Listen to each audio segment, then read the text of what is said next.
안녕하십니까, 박정식입니다. 마지막 날에 또 이렇게 하락이 나올 줄이야. 여러분들 어떻습니까? 저도 깜짝 놀랐습니다. 일단 지수부터 먼저 보도록 하겠습니다. 컴퓨터. 자, 일단은 오늘 갑작스럽게 하락이 나오면서 코스피 2222선 급락하였습니다. 그래서 제가 요 포인트 이탈되기 시작하면 여러분들한테 뭐라고 했습니까? 현금 비중 늘려라. 지금 그러한 상황이 나타나고 있는 겁니다.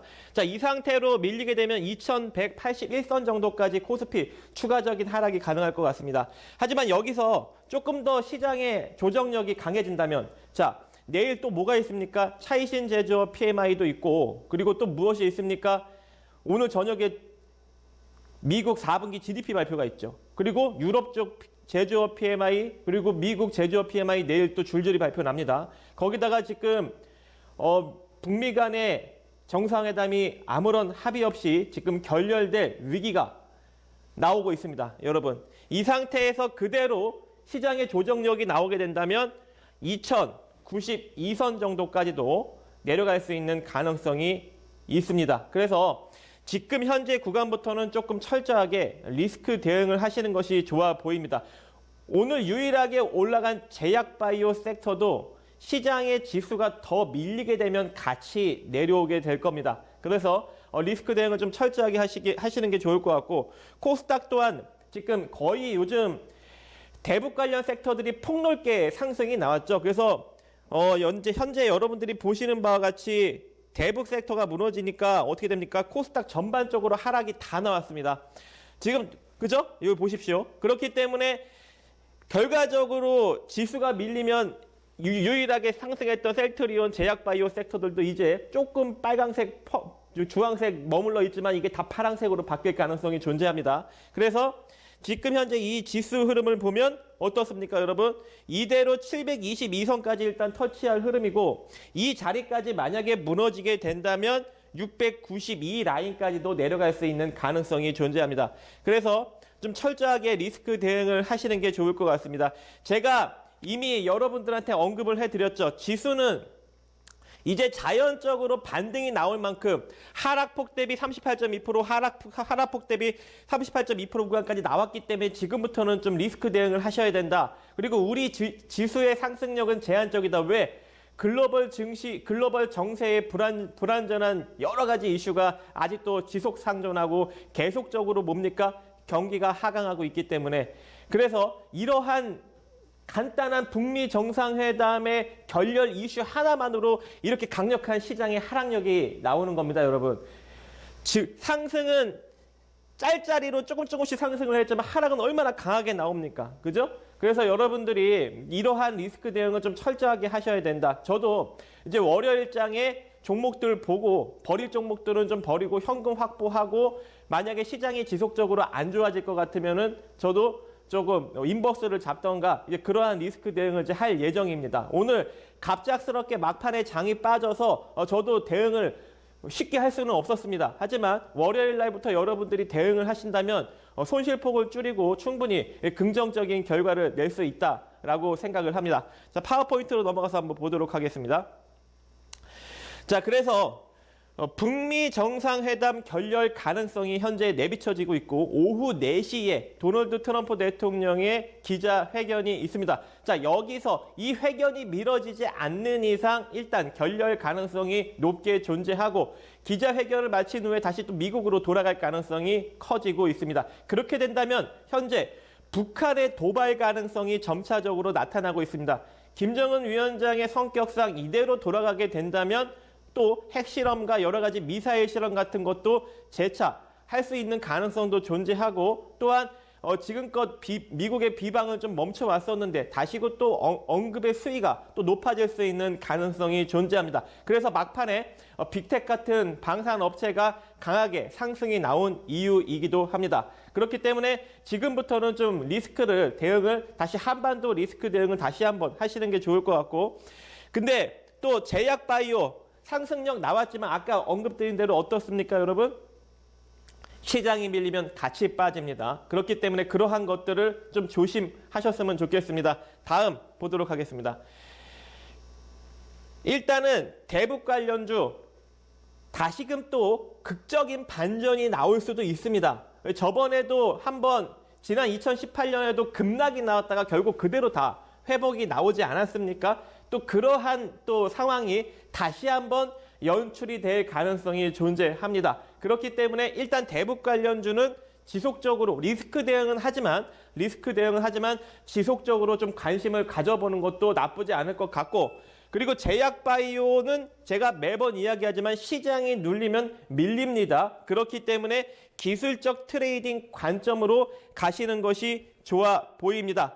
그리고 전반적으로 시장이 다 하락이 나왔지만 우리 시장의 개별적인 이슈가 무엇이 있습니까, 여러분? 지속적으로 수소경제를 키우려고 정부 부처 6개 부처에서 간담회도 열고 여러 가지 합의점을 찾으려고 노력을 하고 있지 않습니까?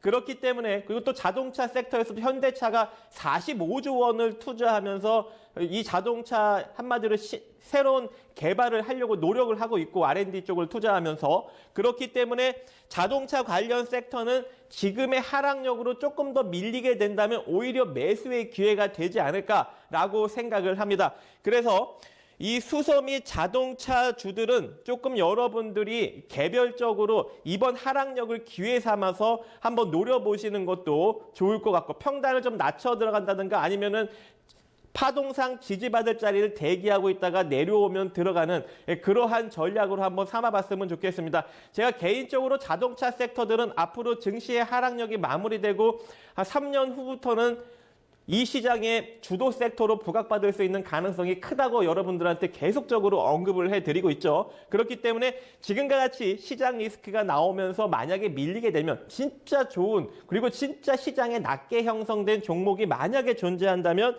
여러분들이 그러한 종목들을 위주로 한번 이 자동차주를 개별적으로 접근을 해 보셨으면 좋겠습니다.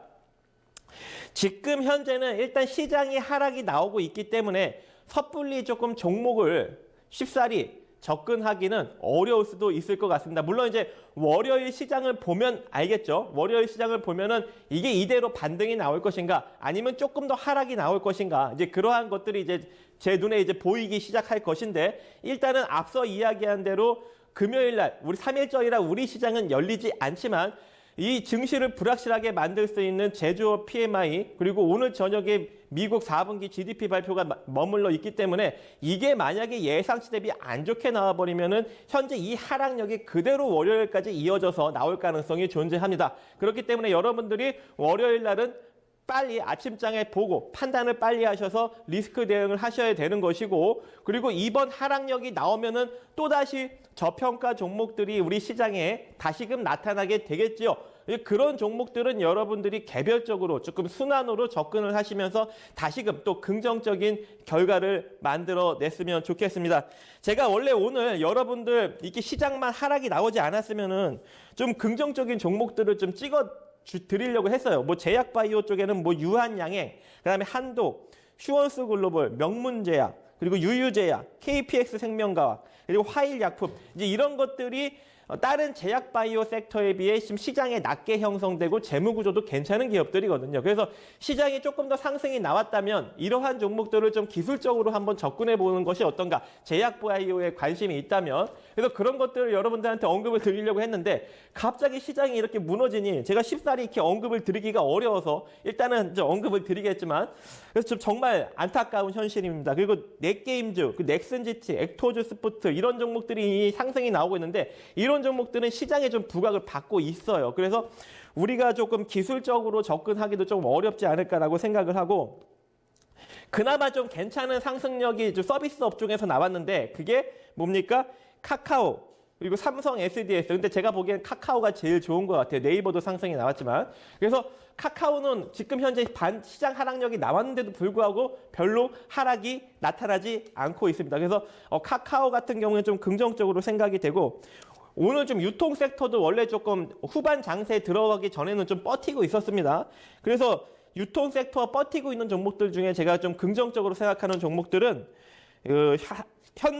롯데쇼핑하고 현대백화점, 이런 종목들이 조금 긍정적이다. 왜냐하면 시장에 이런 리스크가 나와도 이 롯데쇼핑하고 현대백화점은 빠질 자리가 적어요. 현대백화점은 대략 8만 원 정도 수준이 또 저점이 될 것이고 롯데쇼핑은 내려와봤자 대략 한 18만 원 정도 선이 또 저점이 될 겁니다. 그렇기 때문에 이러한 종목들 조금 안정적으로 시장에 많이 낮게 내려온 종목들을 여러분들이 좀 선별적으로 이번 시장에 좀 공략을 해보셨으면 좋을 것 같고 오늘 중국 소비주들이 장중에 조금 튀어 올랐습니다. 이게 보면 쿠크홀딩스, 쿠크홈시스 그리고 중국 쪽에 이제 태양광 보조금 지급 이슈로 인해서 뭐 OCI, SDN 같은 것이 상승이 나왔었는데 결국 다 죽었어요.